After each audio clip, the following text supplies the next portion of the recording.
Okay, this is a short guide to using Timeline Knightlab, which is a really nice tool for building timelines. And as the name would suggest, it's great for building, um, a timeline, demonstrating a story that changes over time. Most stories, in some way, can be told in this way because most stories develop as they change. So if it's something like figures relating to employment, or it's a story of a person, a team, um, a political party, anything like that, we can tell it through a timeline. So the timeline app that I want you to use is called Knightlab Timeline. There are others available, but I think this is the best one. It seems to be the most stable at the moment. So there it is, it's the top one there. Again, if this is not working, check that you're not using something like Internet Explorer, which is rubbish, and use Chrome, Firefox, or even Safari instead, as I'm doing. Now, the front page of Timeline is really valuable because it walks you through everything that you can do. Here's an example which is already in there.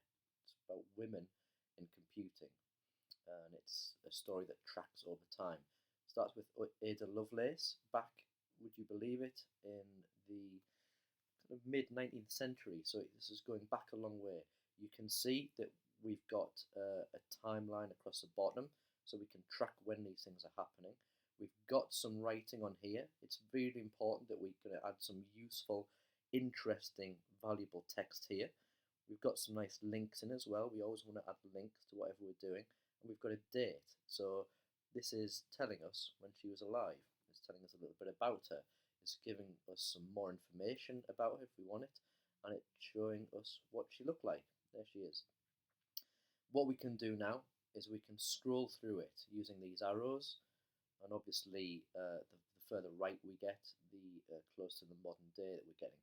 We can also see that there's lots of tabs down here. We can just click on any one of these.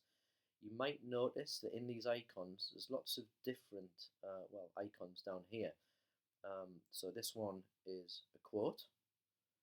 Here's a video that we can play. I'm not actually going to play that, but go away you. But you can kind of see how that might work. And there we've got a map. So there's some Google Maps embedded here as well. A blog post as well, or is it from Wikipedia? Yeah, there's some Wikipedia stuff embedded in there as well. There's an image here, and there's a SoundCloud interview as well. So there's lots and lots of different media being brought into this timeline itself. So we could tell an entire story by just using a timeline and not even embedding it within our blogging platform, whatever that is. So it's a great tool for telling a story that tracks over time, as most stories do. Now, you might think, well, that's okay, but how do you use it? Well, actually, if you scroll down, it'll tell you exactly how to use it. And there's this 1, 2, 3, 4 steps down here. They're the only steps that you need here.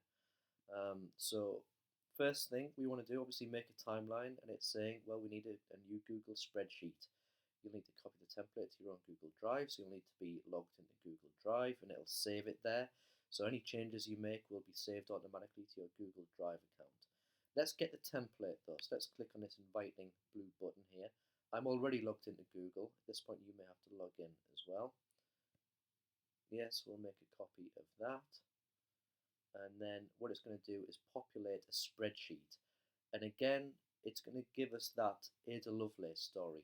So here's all the stuff that was powering that Ada Lovelace story. And you can see across the top we've got year, month, day, time. It's telling you what you need to do at every point here, basically. And I would suggest that you keep in this dummy, this example text and example media while you're building your own, because it's showing you how to do it. And if you just delete all of this, you just do that, you'll think, well, I don't know what to do now. So I'll just Control and Z that to get it all back. And you can see that on every line there's a new date.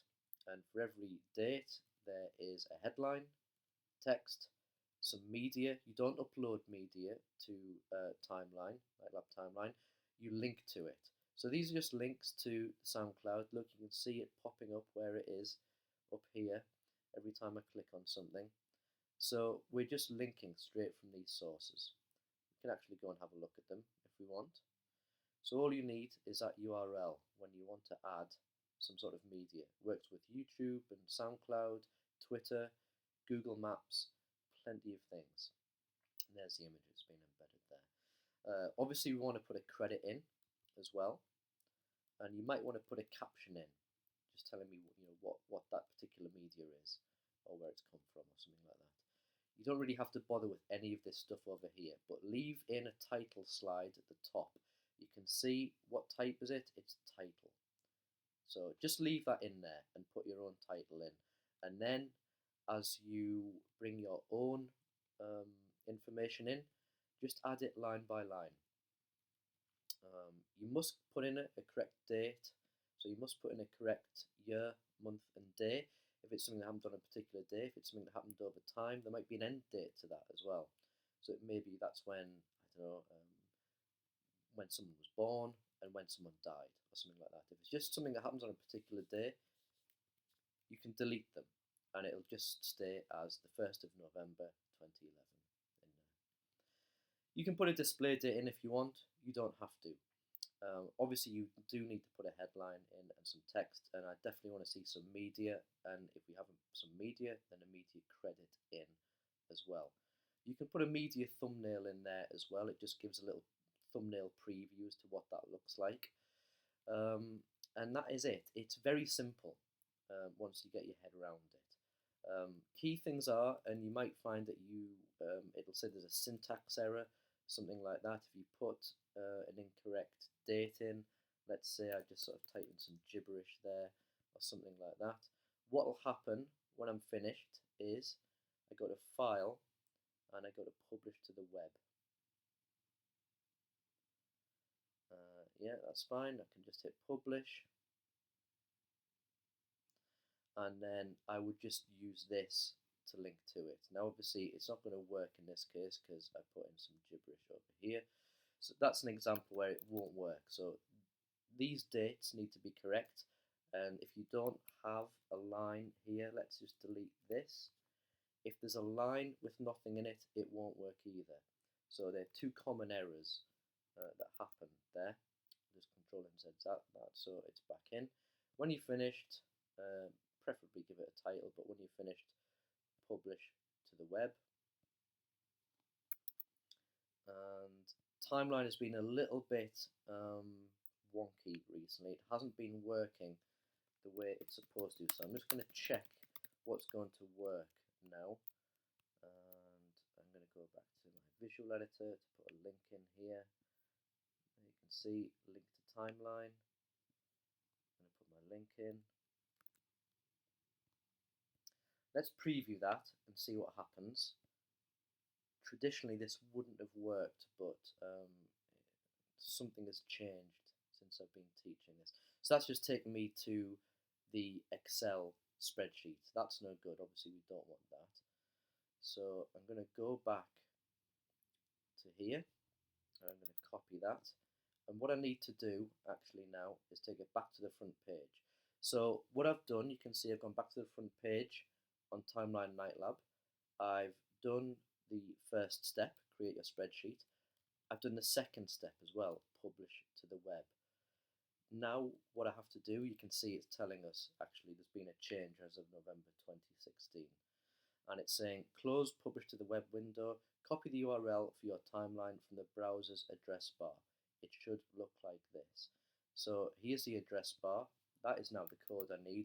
Something between Google and the people who made this app has changed, so we have to do it differently to how we used to do.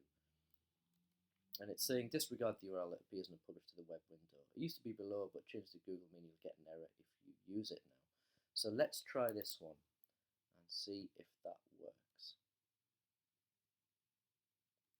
Now we can't embed here, it won't work. We can't embed on a free WordPress blog. What we can do is that we can link to it using that link there. And if we want to, we can just check. This is our timeline. This is what it's going to look like. So we can just quickly scroll through. Everything seems to be working fine. So what we're going to do is copy this, go back to my blog, and I'll do it again. So I'll just delete this link to timeline, and I'll put in another one. I'm copying that, looking for my chain icon up here, where I put a link in, apply that.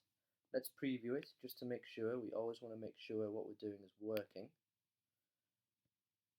And you can see that it's previewing this and it's loading up all that data again. Let's refresh it, just check that map's working again. There's my map, there's my link to an infographic which I did earlier on, and here's my timeline. So here's the moment of truth. Does it work? It works. Wonderful. So we can't embed it, but we can link to it, and in linking to it we get all this lovely functionality with multimedia and scrolling through a timeline like this. And it really is as simple as that. The value of timeline is in what you bring to it. You must bring interesting things at every point that you add across the bottom. Otherwise, there's not much point to it. So we want interesting writing, interesting media in here that gives something of value, something of interest to the reader.